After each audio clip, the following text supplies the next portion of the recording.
আজ আমরা বানাতে চলেছি খুবই সুস্বাদু খাবার। প্রথমে দিয়েছি লঙ্কা, ছোলা, টমেটো, নারকেল চূর এবং গাজর, পেঁয়াজ, শসা কুচি আর দিয়েছি কিছু মটর।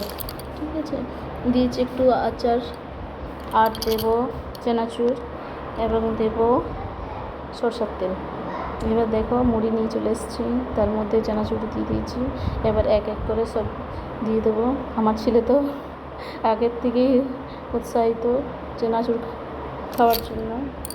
দেখো তোমরা কীভাবে মাখছি, খেতে খুবই টেস্টি হয়, খুবই সুস্বাদু। বাড়িতে একটু সময় থাকলে বানিয়ে নিও।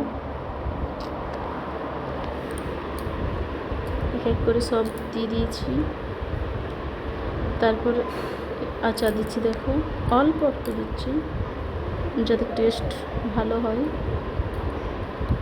আচারে একটু তেলও দিয়ে দিয়েছি এবং দিচ্ছি সরষের তেল। এটা আমি এক কাকিমার কাছ থেকে শিখেছিলাম, পুরুলিয়ায় থাকতাম তখন এক কাকিমার কাছ থেকে শিখেছিলাম। দেখো এবার মাখা চলছে, আমার ছেলে বায়না করছে আমি মাখবো।